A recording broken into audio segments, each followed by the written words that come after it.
비문증이 있습니다. 눈에 날파리 같은 게 날아다니는 비문증. 원인이 이제 염증성, 외상성, 출혈성, 노화성. 노안으로 인한 경우, 염증으로 인한 경우, 출혈로 인한 경우, 외상으로 인한 경우. 원인이 여러 가지입니다.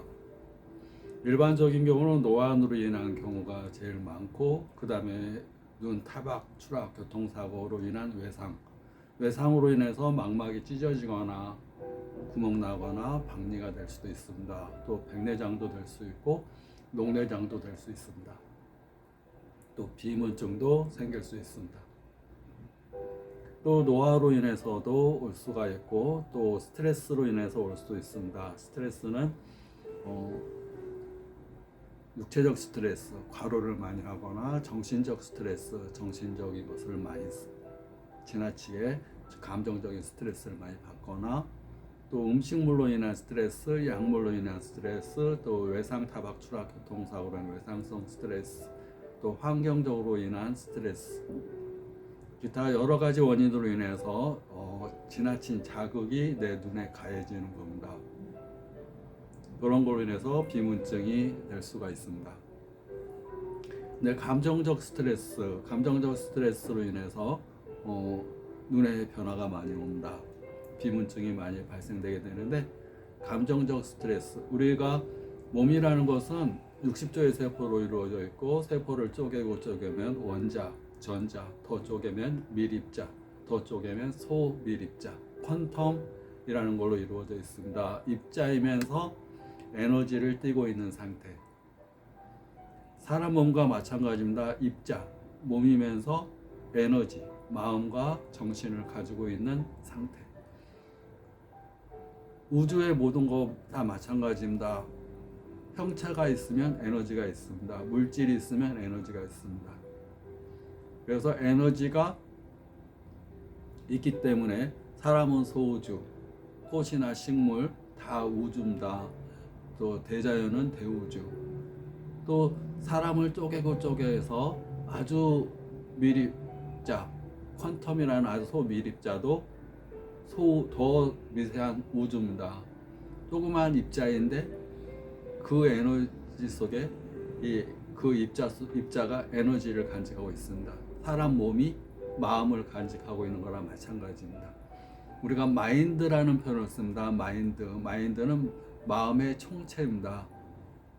우리가 하루에 한 6만 가지, 7만 가지 생각을 하게 되는데, 생각에 따른 감정이 생겨납니다. 감정이 생각을 만들게 하고 생각이 감정을 만듭니다. 그래서 우리는 희노애락의 의욕 7정만 하는 게 아니라 하루에 6만 가지 정도의 감정을 느낀다 보시면 됩니다. 근데 감정은 에너지고, 에너지는 입자에 영향을 미칩니다. 몸에 영향을 미치는 겁니다. 그러니까 입자이면서 에너지적인 존재, 그러니까 분리된 존재가 아닙니다. 입자가 있기 때문에 에너지가 있는 겁니다. 몸이 있기 때문에 마음이 있는 겁니다.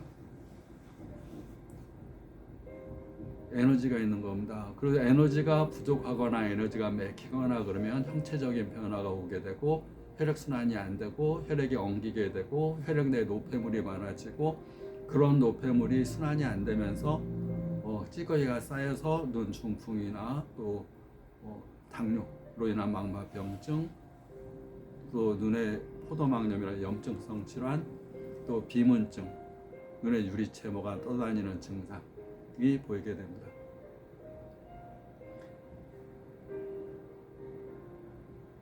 그러니까 몸이라고 몸만 치료하는 것이 아니라 몸을 포함된 에너지를 같이 치료해야 됩니다. 그래서 일체육심조화라는 말도 쓰고 심신일려. 근데 심신일려라는 것이 더 과하게 더 맞습니다. 심신, 몸과 마음은 하나다. 몸이 있기 때문에 마음이 있고, 마음은 몸을 구성하는 에너지다 보시면 됩니다. 그래서 어린아이의 마음과 어른의 마음이 다릅니다. 어른은 몸이 큽니다. 몸이 크니까 마음도 더 커야 됩니다. 어린아이는 몸이 작으니까 마음도 더 적게 됩니다. 조금만 화가 나도 응앙 울어버리고, 조금만 화나도 감정, 마음이 커지지 않은 상태입니다. 마음의 그릇이 적은 상태. 그래서 성인이 된 나이가 한 20대 성인식을 치르게 되면 이제 성인입니다. 성인이게 되면 육체가 더 크지 않고 마음도 더 크지 않습니다. 거기서부터는 수양이 필요합니다. 노력이. 뭐 어릴 때부터 3살 버릇 또 7살 버릇이 평생 간다 그러니까 이미 3살 때 또는 7살 전에 마음은 거의 세팅이 됩니다. 프로그램이 깔려버리는 겁니다. 그 비문증이 왔다 그러면 비문증이라는 입자, 형체, 몸만 생각할 게 아니라 눈만 생각할 게 아니라 여기가 왜 왔는지, 에너지에 무슨 문제가 있는지도 같이 생각하는 게 중요합니다. 마음이, 어떤 마음이 내 눈을 병들게 했을까?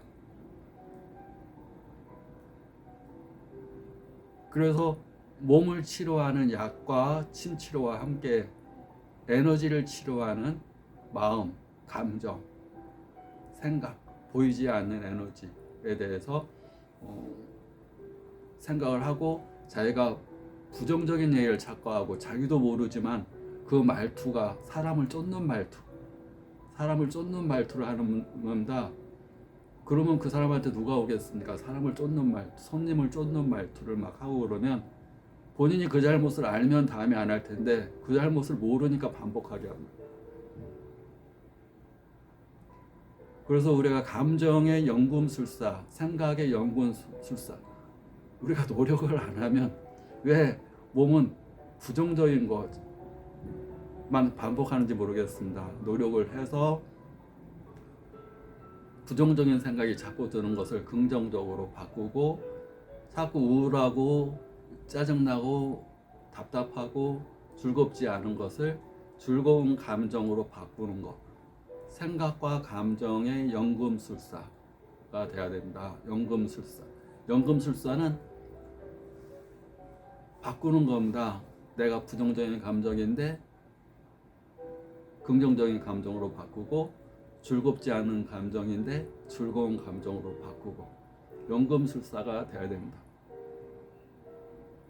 그러면 감정이 달라지고 생각이 달라지면 몸, 입자 형태, 물질적인 형태인 눈도 달라지고 몸도 달라집니다. 혈액 내의 입자적인 형태인 혈액도 달라집니다. 혈액이 맑으면 눈도 맑아지고 혈액이 탁하면 눈도 탁해집니다. 혈액 내에 독소가 많이 쌓여서 그날 밤에 신경 쓰고 잠 못 자서 혈액 내에 독소가 많다 그러면 눈도 계속 피곤한 겁니다. 왜냐하면 눈이라는 세포는 내 몸의 모든 세포, 모든 조직, 장기는 피를 먹고 피가 순환이 돼야 되는데 피가 맑지 않고 독소가 쌓여있고 그날 잠을 못 자가지고 잠자는 동안에 청소하고 회독하고 에너지가 충전돼야 되는데 충전이 안 된 상태다. 그러면 다음날 피 속에는 피곤한 피가, 회독이 안 된 피, 찌꺼기가 섞여 있는 피, 청소가 덜 된 피들이 혈관 내에 피가 순환되게 됩니다. 또 순환이 안 되니까 여기저기 담이 걸리고 순환도 안 되고 노폐물도 쌓이고 그런 것들이 반복돼서 며칠 또 몇 달 계속되면 질병이 이렇게 생기게 되는 겁니다. 경락기능 검사, 우리 경락이라고 해서 에너지가 흐르는 노선을 경락이라고 그럽니다. 경락. 하나하나의 혈자리는 경혈. 그래서 내부 장기와 외부적인 우리 눈이나 외부적인 이 유리체, 외부적인 부위가 서로 경락이라는 노선으로 통해 있습니다. 내부 장기와 눈이 분리된 조직이 아니라 서로 통해 있습니다. 에너지 노선으로 통해 있습니다. 그걸 경락이라고 합니다. 그 경락을 알기 때문에 침을 놓는 겁니다. 눈이 아픈데 손발에 침 나. 왜 침 놓겠습니까? 여기다 놓으면 눈의 어느 부위로 경락이 간다는 걸 알기 때문에 손발에 침을 놓는 겁니다. 눈이 아픈데 눈에 침 놓나요? 눈에는 안 놓습니다. 손발에 놓습니다. 손발에 놓고 눈가 주변에 놓습니다. 눈가 주변에 안 놔도 됩니다. 눈가 주변에 안 놔도 손발로 침 놓는 걸로 눈에 막힌 경락, 기혈의 흐름 순환 장애를 치료합니다. 그런데 눈 주변, 눈이 아니라 눈 주변에 침 나서 그 효과를 더 늘리는 거지 손발에만 침 나도 충분하게 눈이 좋아질 수가 있습니다. 에너지 노선이 막히거나 에너지 노선이 기가 막히거나 기가 부족하거나 그러면 혈액이 엉기거나 혈액에 노폐물이 많아지거나 혈액순환이 안 되게 됩니다. 그래서 기를 치료하는 거, 기가 막히거나 순환이 안 되는 것을 치료하는 것이 침치료입니다. 저희가 아픈데 여기 손발에 침 넣네. 경락이라는 것을 알기 때문에 인체에는 입자이면서 에너지적인 존재라는 걸 알기 때문에 인체는 몸이면서 에너지 장이라는 것을 알기 때문에 에너지의 장입니다. 에너지 장. 에너지가 막 흘러다니고 에너지가 많이 배터리가 충전되고 에너지가 고갈되고 에너지가 고갈되면 번아웃이라는 표현을 씁니다. 번아웃 되면 기가 다 나가버리면 피가 멈춰버립니다. 꼼짝할 수가 없습니다.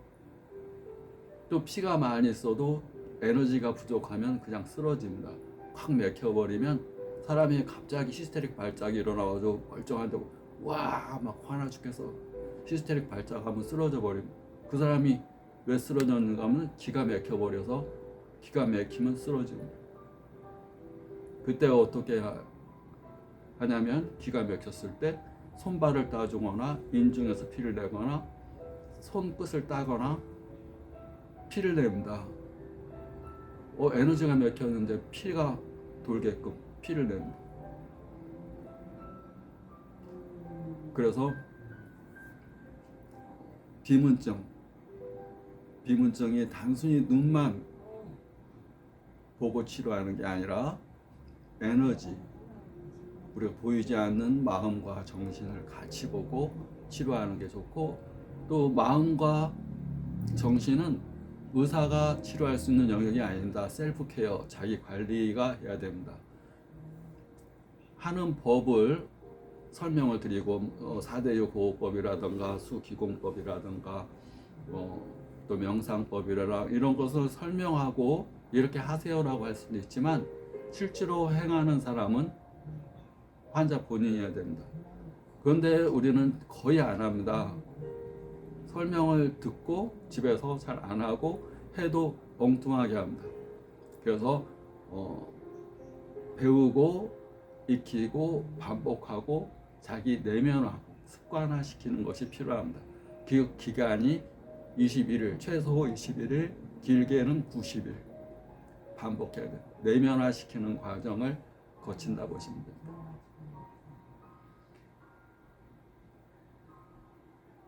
스스로 해야 되는데 스스로 하지 않는 것은 비행기에서 낙하산 펴는 법까지는 가르쳐줄 수 있습니다. 낙하산 어디 가서 내려라, 어떻게 펴라, 작동법까지 다 가르쳐줄 수 있습니다.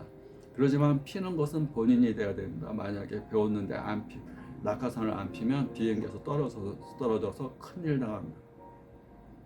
낙하산 피는 것은 스스로 해야 되는 것. 실천은 스스로 해야 되는 것. 그리고 실천하지 않으면 모든 것은 아무런 의미가 없다는 것. 배움과 어떤 노력도 실천하지 않는 것. 생각과 감정이 달라졌어. 연금술로 달라졌다. 행동으로 나타나지 않는 한 아무것도 아닌 겁니다. 하루 종일 누워 지내는 사람과 하루 종일 공부한 사람이 차이점은 행동이 달라졌는가 그걸로 인해서 나타나는 겁니다. 구독, 좋아요 감사합니다.